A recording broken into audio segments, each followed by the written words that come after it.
Bonjour les amis. Je suis ravi que Nancy, ma chère épouse depuis 45 ans, soit avec moi aujourd'hui pour partager quelques moments avec vous. Dans le livre de la Genèse, au chapitre 1, on nous donne un aperçu du beau récit de la création. Comment Dieu a créé la terre et tout ce qu'elle contient en 6 jours littéraux, et tout était bon. Mais ensuite, à la moitié du chapitre 2, nous découvrons plus de détails sur l'histoire de la création. Quelque chose n'était pas bon. Lisons le verset 18. L'Éternel Dieu dit, « Il n'est pas bon que l'homme soit seul. Je lui ferai une aide qui soit son vis-à-vis. » Vous connaissez la suite de l'histoire. Dieu a fait tomber un profond sommeil sur Adam et a pratiqué la première opération chirurgicale, en lui enlevant une des côtes et en formant Ève, la toute première femme, à partir de cette côte.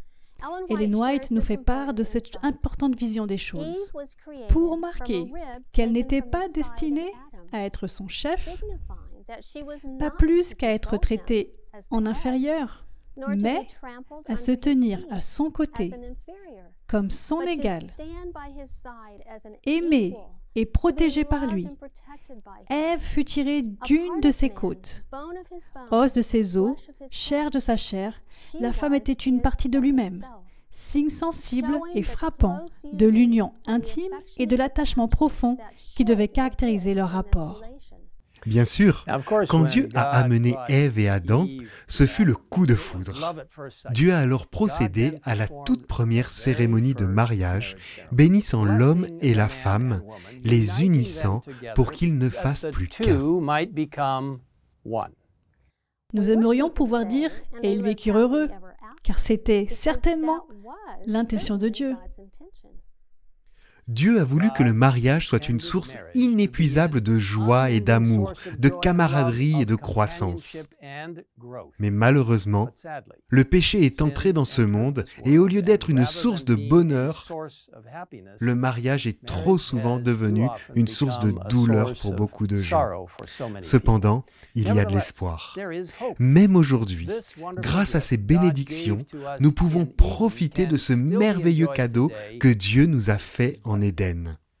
Même Jésus, qui a créé l'institution du mariage et qui a accompli son premier miracle aux noces de Cana,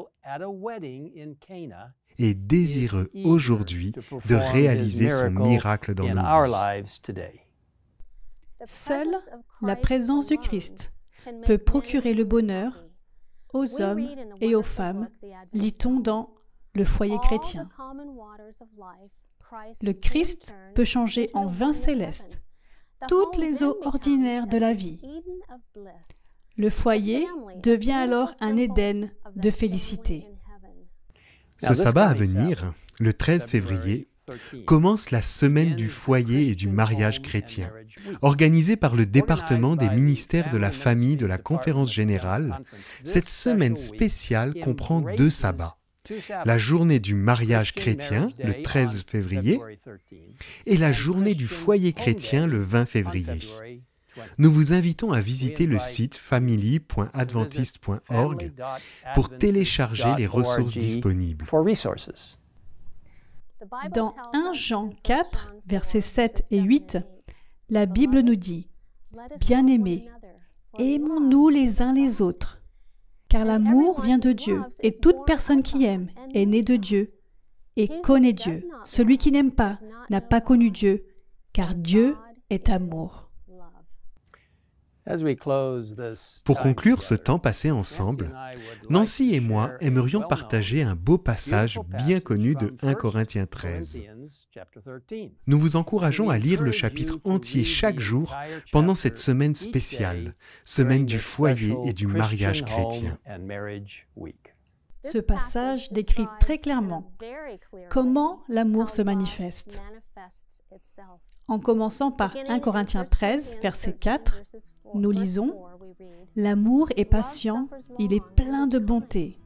L'amour n'est pas envieux, l'amour ne se vante pas, il ne s'enfle pas d'orgueil. » Il ne fait rien de malhonnête. Il ne cherche pas son intérêt. Il ne s'irrite pas. Il ne soupçonne pas le mal. Il ne se réjouit pas de l'injustice, mais il se réjouit de la vérité. Il pardonne tout. Il croit tout. Il espère tout. Il supporte tout. L'amour ne meurt jamais.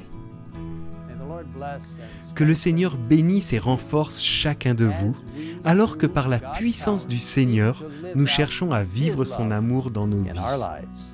Prions ensemble. Père Céleste, nous venons à toi en ce moment très important, en mettant l'accent sur le foyer et le mariage. Seigneur, aide-nous à comprendre pleinement ton projet pour ces belles institutions. Seigneur, bénis tous ceux qui nous regardent, tous ceux qui prient avec nous en ce moment. Donne à leur famille, à chacun d'eux, l'assurance de ta présence et ton encouragement à les aider au niveau individuel et familial, afin d'être les plus grands représentants sur la face de cette terre, en montrant aux gens ce que le Christ peut faire dans cette vie et en leur indiquant son retour prochain, lorsque nous serons avec lui pour toujours. Nous te demandons cela au nom de Jésus. Amen.